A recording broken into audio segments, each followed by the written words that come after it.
Hey guys, this is Marc Goldberg from Marc Vlogs Watches with another exciting episode for you today called Viewer Mail. That's right, we're going to answer questions, and you know, kind of like my hook, the angle, the special little something that we're going to do for this set of viewer mail is I'm not going to read them beforehand. We're just going to dive right in and you're going to get my first reactions to these questions.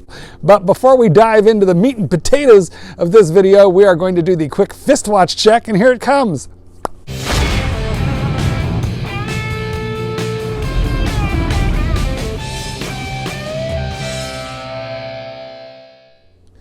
Today I am wearing the tool watch for the 21st century. This is a G-Shock GS TB200. This watch doesn't even cost $300, but it is freaking cool.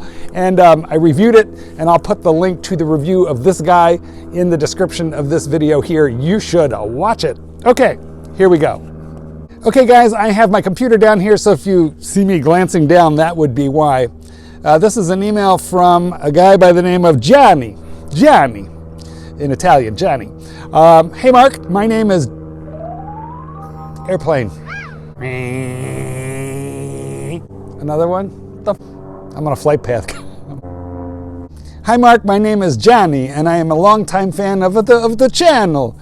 Because, you know, Italian, right? I bought Let Dogs Be Dogs a while ago, and it is such a great book, well done. Well, Johnny, thank you so much for buying Let Dogs Be Dogs, available at a bookstore or a Kindle store near you. Guys, the YouTube gods have gone crazy, and if you don't like this video, no one's going to see it, so please do me a giant favor. Hit like, also subscribe to this channel so that you don't miss any content from me, and thanks so much for watching.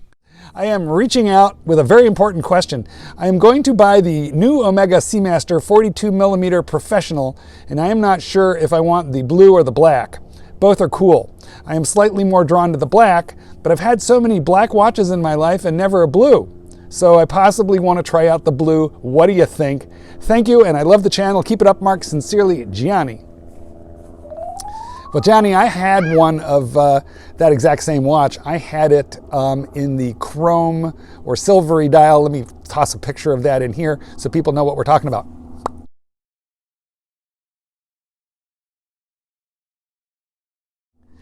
I flipped it, and it's a very flipping flip watch. So here's the first thing. You can't go wrong with the blue or the black. I feel like both of those are highly desirable. I bought the oddball color. I really liked it.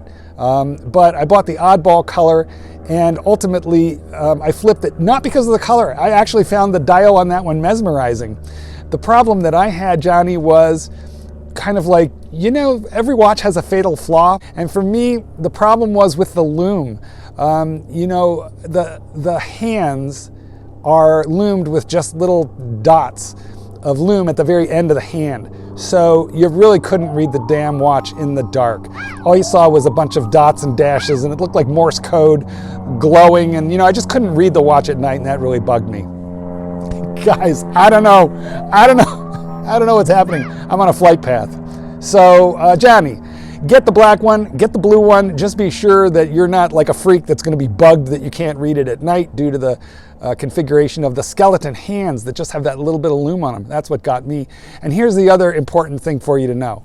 That watch is dropping like a rock in terms of value on the secondary market. So I think you better consider very, very carefully whether you want to buy it new or used. I am seeing them on eBay for $3,500, which is about $1,500 under retail, let alone the taxation issue. So yeah, consider your options very carefully. I would be buying that one used, but blue or black, you can't go wrong. Before I move on, let me just say, it's an awesome watch. I loved it. It just bugged me that I couldn't read the thing, and that for me, I just couldn't get over that. But I gotta say, what a terrific watch, especially for the money, and what a great movement and how accurate it is. So I approve of that purchase, provided that you buy it used. Mike Lamb writes, and he says, I got the G-SAR. He's talking about a Marathon G-SAR, and you're right. At this price point, the clasp is where it is supposed to be. However, I hate the dive extension. So what he did was he did a little finagling, and he actually removed his dive extension, which is kind of cool. But hey, I guess the reason I'm reading this one is, first of all, Mike, congratulations on getting your Marathon G-SAR. It is a fine watch, but just the way my collection has evolved, I'm prepared to sell mine. So I'm going to throw a picture of it up right here.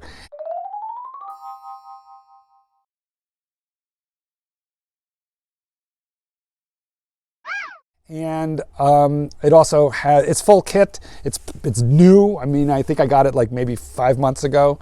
And it has the big new presentation box from Marathon. And it has the bracelet in stainless steel. Fits my 7¼ inch wrist or bigger. It also comes with 2 rubber straps, both Marathon rubber, very, very good. Vanilla scented, a red one and a black one. That's about a $1,100 watch. I'll let mine go for $900 plus shipping. So if you're interested, marcgoldberg8@gmail.com. Great watch, just not for me at this point in my collection. Manuel writes, howdy Mark, my name is Manuel and I am a Rolex Yachtmaster 2 owner. That is the 44mm weirdo, Yachtmaster. Not my cup of tea, but an impressive watch and one of the very most complicated watches that Rolex makes. It has that regatta countdown timer. I was at work when my bracelet band broke and I lost the first link pin closest to the Easy Link snap.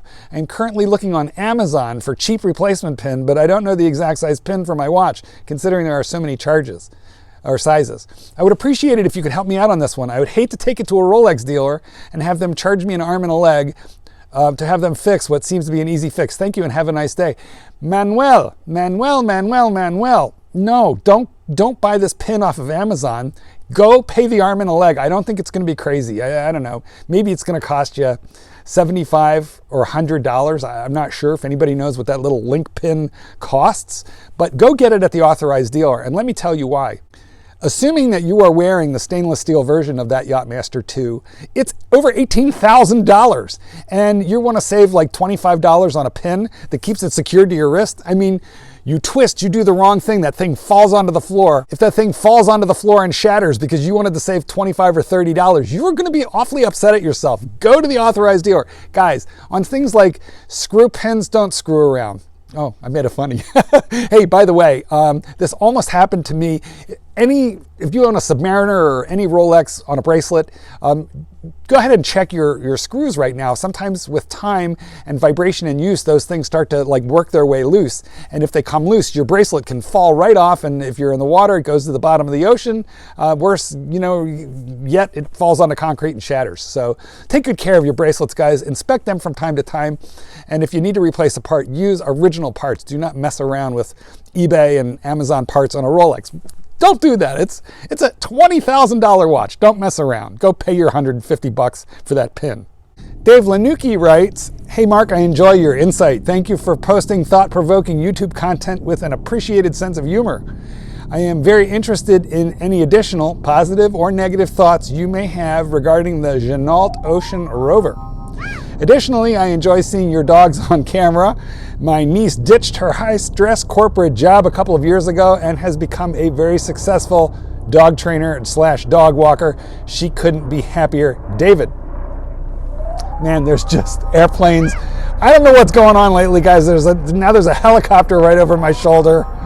I've had to stop the camera numerous times to let small aircraft go over. So first of all, my job as a dog trainer, it's extremely challenging, but very rewarding. I mean, it's even challenging economically. This is an area in which it takes you a very, very long time to get to the top of your game and be able to make a decent living, but I absolutely love it. And I'm going to throw a picture of my dogs in here right now because they're adorable.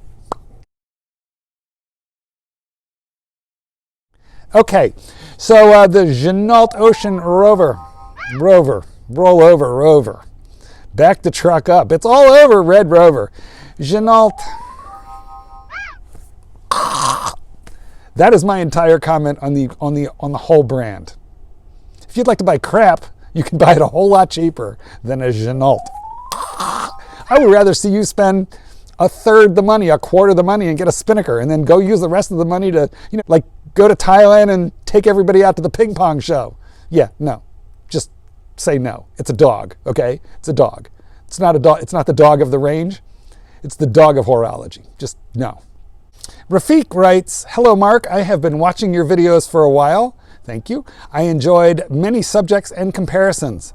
I have owned an Oyster Perpetual gold and stainless steel since 1982. That's a cool watch, and it was back then. When was that, 36 or was it 34?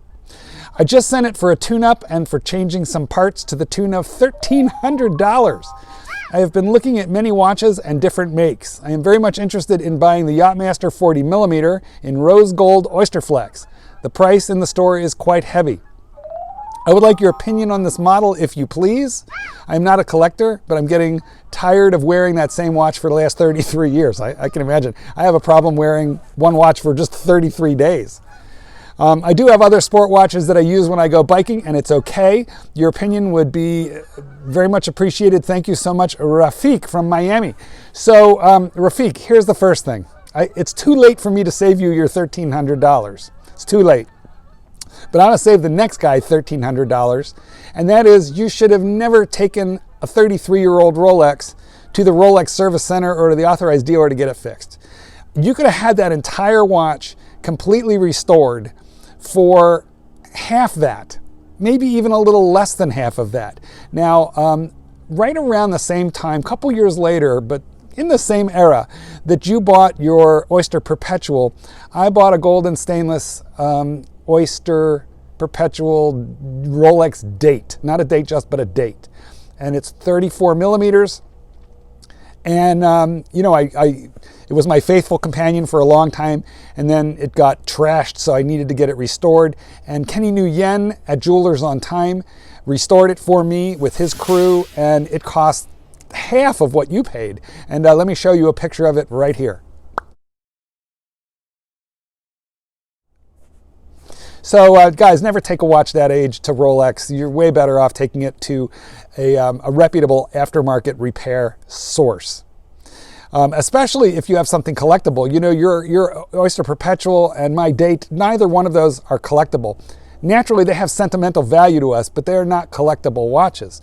So, but God forbid, man, if you would have taken an old Explorer or a GMT or a Sub or anything collectible in there, well, Rolex would have put a service dial and a service bezel, and they would have put service hands. They would have trashed the value of your watch by trying to restore it to like new conditions. So never take anything vintage directly to the RSC or to the authorized dealer. Just don't do it.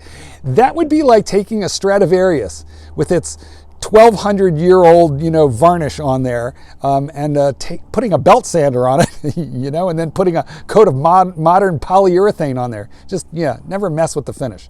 So that's number one. The second thing is you'd like to know my opinion of the Yachtmaster.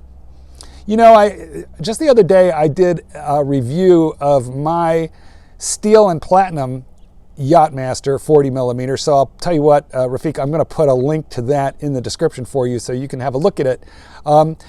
Me personally, I am not a big fan of the Oyster Flex bracelet. The watch that you're referring to, it is very heavily priced because it's gold. And I think its price is not quite justified given the fact that it comes on a rubber strap. The bracelet isn't even gold, just the watch head. So, you know, I'm not a big fan, and those watches seem to be holding their value on the secondary market as well. So, yeah, you better be ready to cough up 20 grand if you want to buy that watch. Guys, tell Rafiq in the comments what you think. It is lovely, but I feel like you have to be a little angry at your money or be very wealthy to buy that particular watch. I personally, I'd rather see you with the stainless steel and platinum one for, well, I got mine for $9,000. So let's take a look at that video that I'm going to put in the link for you. John writes in the following: Mark, I like your videos. In 2017, I bought the pictured watch. And I don't know, maybe I'll be able to drop a picture of it in here. But if not, let me tell you, it's nothing remarkable. It looks to me to be a stainless steel and gold Rolex date, 34mm on a leather strap. So nothing real special, but you know, a nice little dressy Rolex from back in the day. He said it is model 1005, and per the serial number was manufactured in 1968. So those are not super collectible, but they're super nice and vintagey. It runs great. I am thinking about buying a new Rolex from an authorized dealer sometime in 2020. I watched your video regarding the warranty card, and to make sure that that is included. Yeah, especially if you're in the United States, get your warranty card. In England, you know, they have been withholding them, but my sources say that may be coming to an end. Welcome back, watch people. John goes on, I'm wondering about the serial number. Do you think there are watches sitting in the showcase for a few years and that the serial number would be 2018 or older? I know there are some prices posted on the official Rolex website. Do the authorized dealers stick to those prices? Do they charge more or do they offer a cash discount? Once I buy a watch, I plan to keep it. However, I'm curious if the warranty is transferable. John. So John, you are having OCD crazy thoughts. And I completely understand it because I have crazy thoughts too. So let me start with the warranty. The warranty is transferable. Despite rumors to the contrary, you don't even need to file anything. If you just go in to the authorized dealer with a watch and the correct warranty card and it needs warranty work, you're going to get the work. Correct me if I'm wrong in the comments, guys, but that seems to be the party line at the current moment. The thing that really seems to be concerning you is that you're going to go into an authorized dealer and buy like years old stock. And the answer is that's probably not going to happen unless you're buying something really weird and unloved. I can barely think of an example. Okay, so maybe if you're buying a Datejust with a purple dial, maybe it has sat there for a year and a half. You know, if Simon Crane hasn't been around to buy it. You know, something really weird and bizarre. Maybe it could be old. But your warranty is going to start the day you buy it, not the day it was manufactured. So you need to stop worrying about how old the watch is or how long it has been sitting at the authorized dealer. Another airplane. Unbelievable. Since this video has started, there have been at least a dozen of them. Okay, so just quit worrying about the age of the stock. That stuff is turning over super rapidly, especially with the popular watches. Now, do they charge more than those prices? Well, they would love to, but they can't. They don't. It would be a violation of their terms of service with Rolex, so they don't do it. No. Let's just say no reputable authorized dealer is going to risk their reputation, let alone their distribution contract with Rolex, to rip you off for extra money. So let's just say that doesn't happen. Now, there is an exception to that, which is if somebody goes back and sells them a Rolex used, okay, not new, but used, they can put it into the case used, as some of them will do, and then they can charge whatever they want for it. But when they're selling new stock from Rolex to you, they have to charge MSRP. And as we all know, MSRP is manufacturer's suggested retail price. They won't try and jack you for more.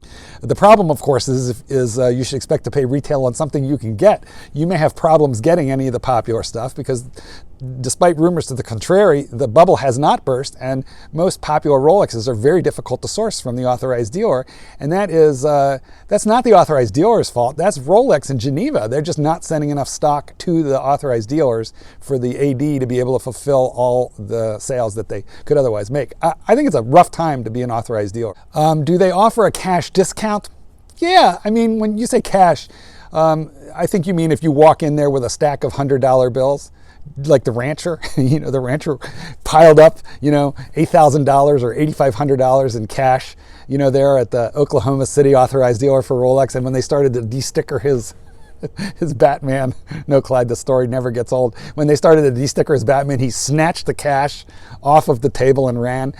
You should not expect a cash discount. No, you should not expect a cash discount. However, if you're buying a Cellini or something really unloved, or a gold piece that they have trouble moving, you might get a little bit of a discount just for purchasing it. But if you're buying anything in the way of a commonly desired Rolex, there's not going to be a discount for cash or any other reason. And the reason for that is they got 52 guys. If you walk out and you don't buy it, they could pick up the phone and sell that Sub or that Explorer. They could sell that to any number of guys today or tomorrow, so they're not worried. Another airplane. Unbelievable. There must be a sale, on takeoff and landing at the local airport.